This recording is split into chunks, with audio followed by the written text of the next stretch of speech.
Starting in the nation's capital with our old friend Jordan Poole. Full disclosure, I was not a fan of the way Poole played that final year with the Warriors. I was not. I have to do my breakdowns, my edits, and I just kind of crashed out midway through the season watching his lack of effort and how he played that final year. Now, I know a lot of you are going to say, well, Draymond is the root of the problem. And he very well may have been, but I think Poole played a part in the problem.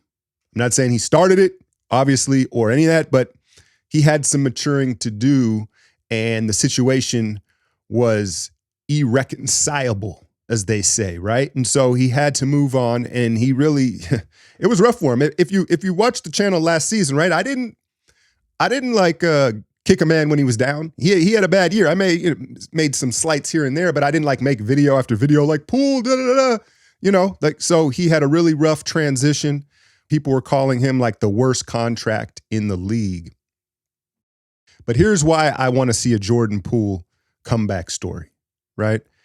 One, I'll admit I'll be a little bit annoyed at all the emo Warrior fans that are going to whine about the trade. But the main reason I want to see it happen is because I like seeing hard work being rewarded in whatever the person is putting the work into. And that was one thing you could say about Poole. You could question the maturity level and, some of the other stuff, but he put in the work, and you can tell he's put in the work this offseason and was obviously highly motivated by last year. And so he's shooting the seams off the ball. It's only like, 3 or 4 games in, 50, 60, and 100. 50 from the field, 60 from 3, and 100 from the line. It's 3 games. I understand that. But what I'm seeing from Poole is less is more. That's always been the case with Jordan Poole. Less is more. And when you're dealing with a lethal first step like Jordan Poole has, maybe a top 5 in the league first step, you don't need to do much as far as, moves and dancing with the ball. And from what I've seen from Poole in these first couple games is he's dancing less with the ball and he's moving more north and south. And not even necessarily getting to the hoop, but what I mean is, what is the defender most afraid when they are guarding Jordan Poole? It's that first step. They're not like, oh, it's Steph Curry, like he's going to hit me with her 10 threes. They're like, he's super quick. He might just blow right by me, right? And so even in his moves with the ball, he's just using punch steps and more of a north-south movement to create separation. It still looks flashy, but it's less like lateral, behind the back, spin move, and all this stuff. He's utilizing his greatest weapon, and it's that first step. On top of moving more north and south and kind of simplifying his bag, if you will, it also allows him to be more on balance when he does step back into that shot, right? Because when you're laterally, you're getting lower and you're doing this, but if it's just more of a simplicity to it, he can get, and it's showing in the numbers. Now, they finally get their first win last night against the Hawks. He kind of hit a dagger, right? They came back in Atlanta and won that. And I just think it's a much healthier situation for Poole this season when you look at this Wizards team. He is kind of the OG of the young players. Kuzma's still there, but I got to admit, did you see Kuzma in preseason? Is Kuzma like trying to tank his way out of Washington? He's like just bobbling the ball everywhere, and he doesn't even look like he was trying. I was like, dude, Kuzma trying to get up out of there. He's trying to tank his value so someone good can trade for him. That's what I thought Kuzma was doing. But anyway, besides Kuzma, it's all these young guys where Poole, hey, he's got a championship. He has the biggest resume. And you get Kubali, right? The French kid. Who's the kid they drafted out of Pitt? I'm forgetting his name. Another bigger guard who can defend. And then Alex Sarr is, look, the shooting, the offense is a ways away, but he is coming as advertised as a modern big man who can guard the perimeter, protect the rim, run the floor. So you got all these young guys that can defend around Poole, and he's just playing more efficiently. He's shooting way better catch and shoot. I think that's very key for him, because when you're dealing with a dude that likes to dance and wiggle with the ball, right? Finding a rhythm, standing in the corner isn't always the easiest thing. And when he can be efficient at that, I think what it does overall to his game is it makes him less thirsty to take bad shots, right? So, yeah, man, it's very early, and we know the Wizards aren't going to be good, but I think for the franchise, it would be huge if Poole, it looks like he's finally figuring out who he is as a basketball player, right? He's not trying to be Steph Curry 2.0. He's figuring out, listen, I've got a lightning quick first step, and that's my weapon. And that's how I need to find shots. And if I'm patient and I'm on balance, my talent will show through, right? Now, defense, we ain't going to talk about that. But again, that's why they put a lot of defenders around him. He has the quickness. He just got to be in the right spots. He's not like a lost cause. But that final year with the Warriors, and I get it. You get why, but he gave up on the team. And he just wasn't even putting up a fight. So, yeah, Jordan Poole, he's going to be the first 50, 60, 100 club. Nah, I don't think he'll ever be 50, 40, 90.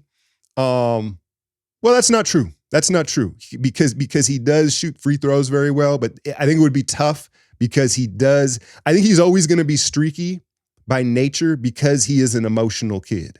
And I know he tries to hide that whenever he talks to the media, but if you watch him play and the way he carries himself, and so by nature, someone who is emotional like that, they're going to be streakier.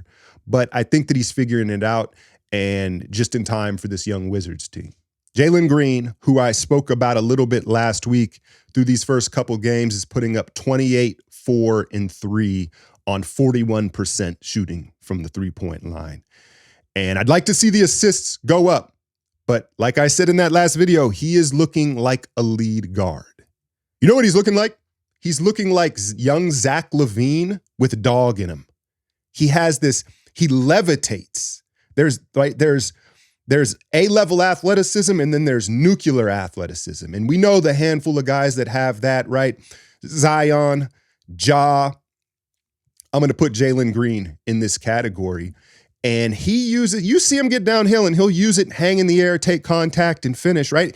In the first couple years, it was almost a detriment to him because he would just launch into the air out of control without a plan. And now it seems like he has a game plan when he turns the corner, but you also see it in the jump shooting where he levitates so easily, he can square up in the air. He can square up in the air and find his balance in the air like a cat.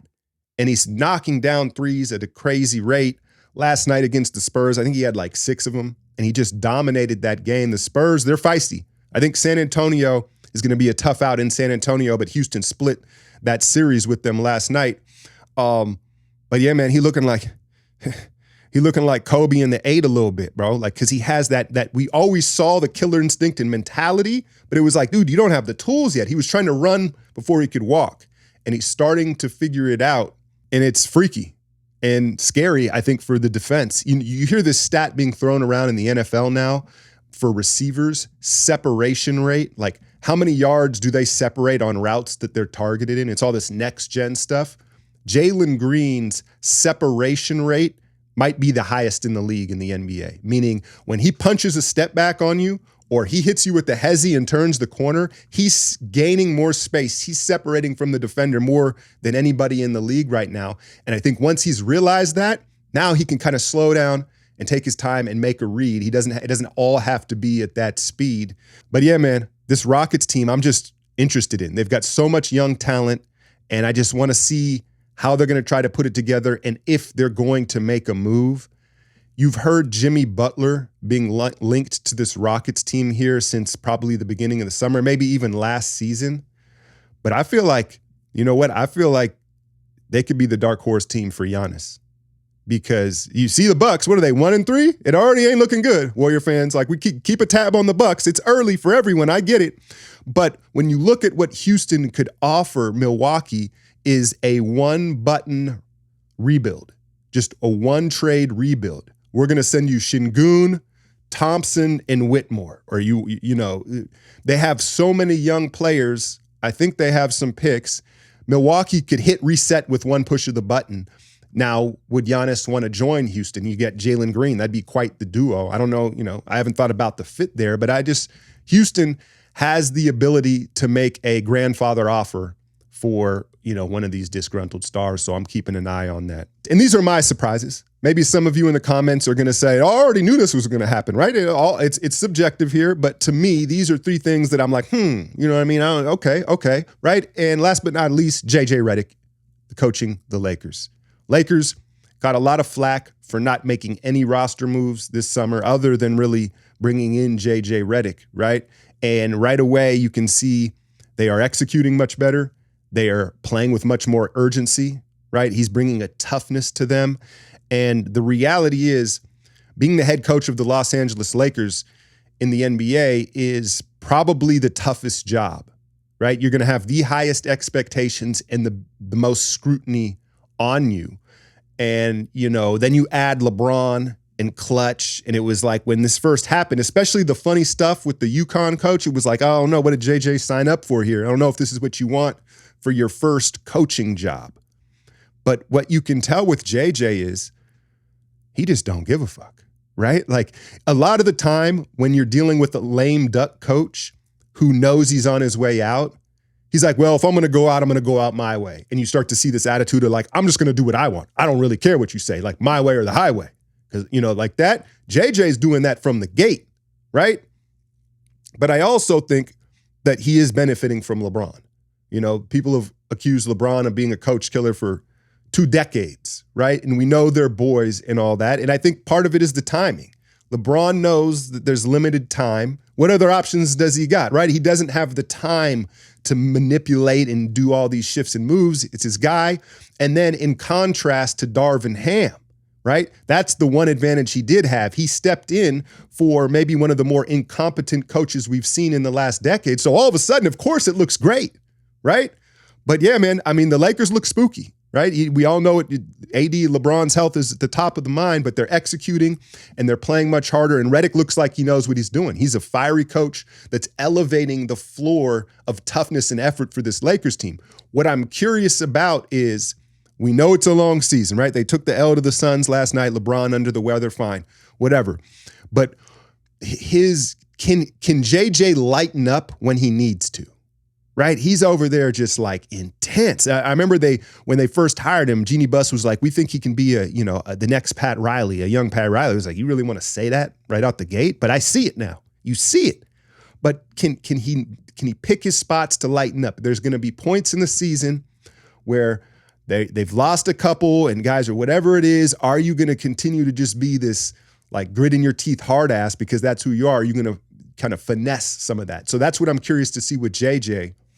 But yeah, all 3 of these guys impressing me early in the first week of the season. Warriors baseball series with the Pels coming tonight. No Steph, no Melton. Wiggins is questionable. So already, it only took 3 games, and the depth is going to be tested. I will be back tomorrow with the breakdown on that one. Hit that like, share, and subscribe. I'm out, y'all.